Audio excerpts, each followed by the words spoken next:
प्रिय मित्रांनो, आज रविवार आणि 20 जुलै आणि आजच्या दिवशी दोन्ही वाचनं वाचत असताना मला एक प्रसंग आठवला. आणि तो म्हणजे काही वर्षापूर्वी मी मोखाडा ह्या गावात गेलो होतो. कारण मोखाडा ह्या गावामध्ये खूप गरिबी होती आणि अनेक बालकं कुपोषणाने मरत होती. आणि महाराष्ट्राच्या विधानसभेत हा प्रश्न निघालेला होता. आणि त्यामुळे मी सहज गेलो. आणि त्यानंतर तिथे एक माणूस मला भेटला. त्याला मी विचारलं की तुमच्याकडे एखादी जमीन आहे का, मला इथे एक संस्था खोलायची आहे. ते सांगतात की फादर, एका अटीवर. कारण तुम्ही जर जसा तलासरी गाव केलेला आहे तसा आमचा गाव तयार केला तर मी माझी जमीन तुम्हाला फुकट देईन. तर मी सांगितलं चालेल, एक 5-7 वर्ष थांबा आणि तुम्हाला दिसेल की तुमचा गाव तलासरीपेक्षाही चांगला होईल. हो माझ्या प्रिय मित्रांनो, त्याबरोबरच माझ्या बरोबर त्यावेळेला एक धर्मगुरू होते. आणि त्याने मुलांचे प्रशिक्षण घेऊन, मुलांची ट्युशन वगैरे घेऊन त्यांना त्या प्रकारे मार्गदर्शन करण्यास सुरुवात केली. आणि ज्या गावामध्ये एकही मुलगा SSC पास होत नसे, त्याच गावामध्ये आज अनेक मुलं SSC पास होऊन, ग्रॅज्युएट होऊन, विशेष करून ह्या माणसाची 2-4 मुलं होती, त्यांनी नर्सिंगसारखे मोठे कोर्स करून आणि एक मुलगी डॉक्टर बनवून त्या ठिकाणी चमत्कार घडवून आणला. आणि नंतर एक 5-7 वर्षानंतर जेव्हा मी त्याला विचारलं, काय हो, तुमचा गाव तलासरी सारखा झाला का? हो हो हो, मला खूप आनंद आहे. पण त्याच वेळेला त्याचा एक भाऊ होता.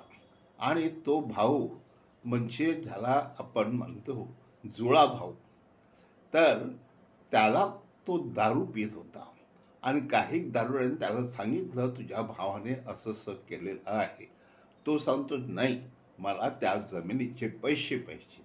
आणि त्या दोघांमध्ये संघर्ष सुरू झाला. त्याने त्याला सांगितलं की त्या जमिनीपेक्षा आज माझी मुलं जी लाखो रुपये कमावून माझ्या घरी आणतात, त्याबद्दल मला त्यांच्याविषयी जो अभिमान वाटतो तो पैशाने नाही वाटणार.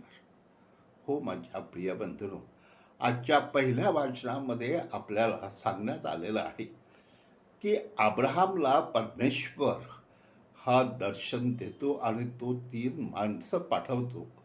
ते 3 दूत त्याला भेटतात. तो त्याचा खूप चांगला पाहुणचार करतो आणि अब्राहमला वाटतं की ह्या जगातल्या मालमत्तेपेक्षा मला परमेश्वर हवा आहे. कारण परमेश्वर मिळाला तर मला सगळं काही मिळेल.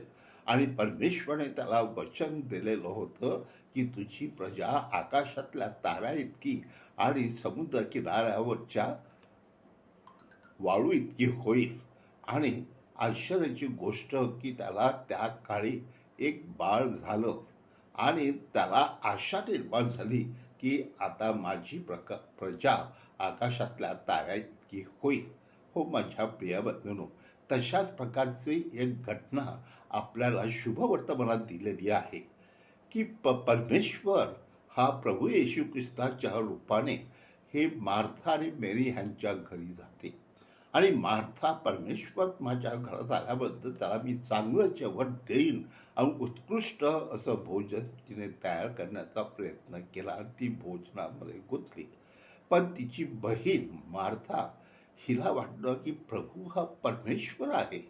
आणि म्हणून ती त्याच्या पायाशी बसली आणि जणू काय त्या परमेश्वराचं रहस्य ती चाखत बसली.